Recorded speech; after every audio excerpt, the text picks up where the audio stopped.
Happy Sunday, everyone. Back in 1971, editorial director Carmine Infantino was made publisher of DC Comics. And he was made publisher during a time of declining circulation. In order to raise revenue, Infantino raised the cover price of the comics from 15 cents to 25 cents, while at the same time adding more pages to the books. As you remember, they would be either 52 pages for only 25 cents or 48 pages for only 25 cents.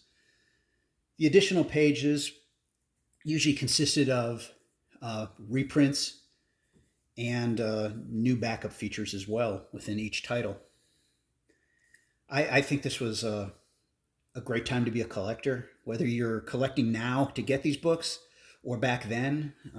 Yes, you had to pay more, but you got more. And for those, especially back in 71 when there wasn't, omnibuses and such, this was a good way to learn about DC's history because of the reprints that were featured in every title. This went on for about a year, from mid 71 to mid 72. The comics are in saddle stitch form, whereas Marvel also did the same. They expanded the page count, increased the price to 25 cents, but they only did it for 2 months. And Marvel's books were square bound, which is nice. But these saddle stitch is still nice. They're great books. And we're just going to take a look at two different titles during this time. They're non-superhero titles.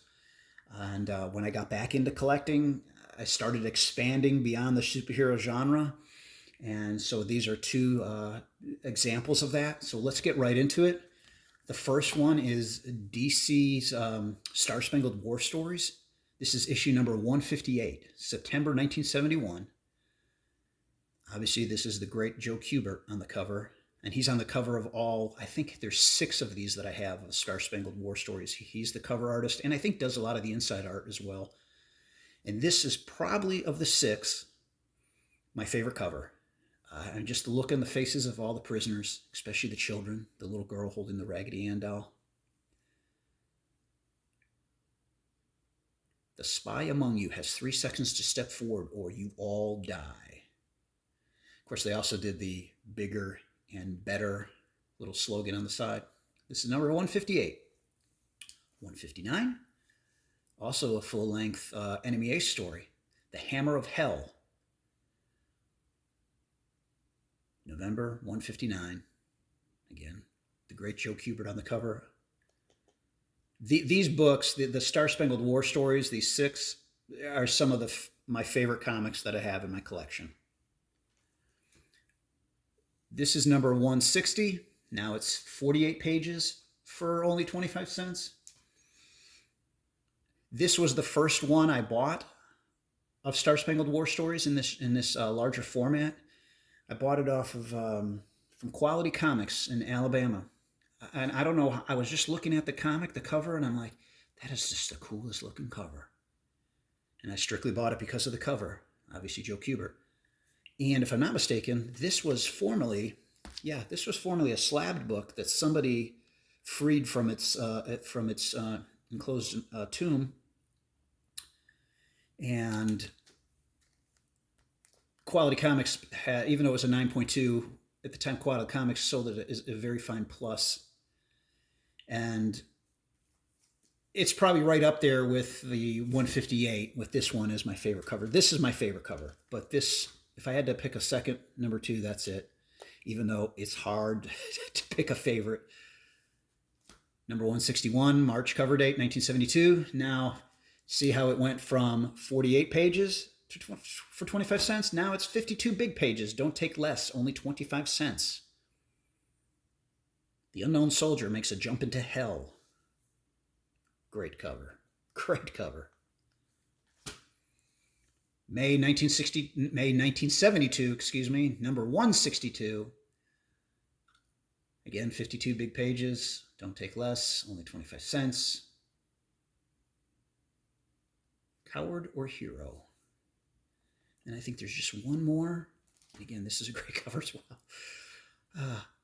Again, this is a prime example that there are no bad Joe Kubert covers. number 163 from July of 1972, Star Spangled War Stories. Old man, tell me where the unknown soldier is, or you will be shot. I think the old man is the unknown soldier. Now, another title that I picked up in this format, Strange Adventures. And I'm sure I have Shannon to thank for this, because he's done, first of all, he loves Adam Strange. And I know he's done a spotlight, a series spotlight on Strange Adventures. And so actually some of the previous issues, starting with 226, were of a giant format. In fact, I'll show, like, for example, this one just says Gigantic Strange Adventures. But this was 64 pages, which ran from 226 up until 231. And then when DC switched to this format, they stayed with the same price of a quarter, but now you're only getting 48 pages or 52 pages. And this is a Joe Kubert cover.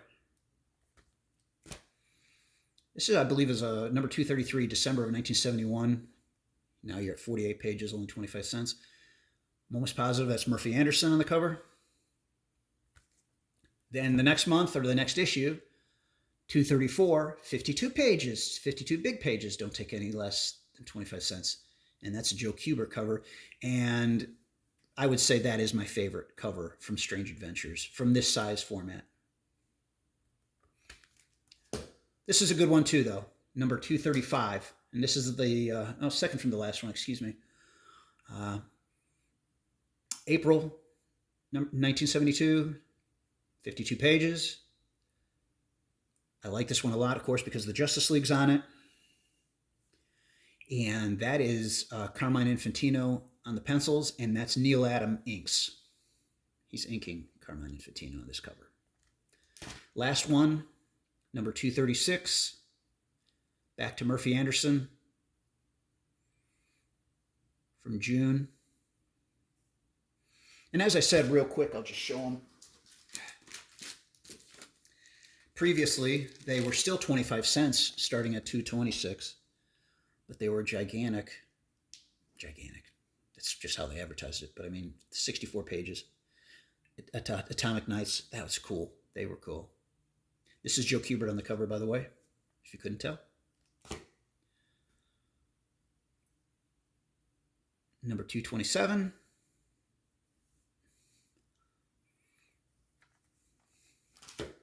$228. And I think some of these did say like DC Gigantic, but then one of these said 64 pages. This is a good cover. Number 229. Yeah, there it is. DC 64 pages. That's a cool cover too. Number 230. And then 231, Attack of the Flying Gorillas. We always like gorillas on covers, along with the Atomic Knights. But these were bigger, more pages, 64 pages. So they had a run of 4 or 5 issues where it was the 52 pages or 48 pages for 25 cents. And a great, just a fun time to collect, to collect the comics. Just great books. I was never a huge sci-fi fan, but I really got into these when I bought. I don't know which one was the first one. It may have been. I think it was. Actually, I think it was this one, and I just thought it was real cool. And I said, you know what? I might not be able to collect the entire run, but I can just break it down into a certain subset. And so I decided I'm going to do all the 25 cents for Strange Adventures, and the same idea for Star Spangled War Stories. But anyway, just that's the video for today. I hope everybody's having a good Sunday. Hope you have a good rest of your weekend. Thanks for watching. Take care, everyone.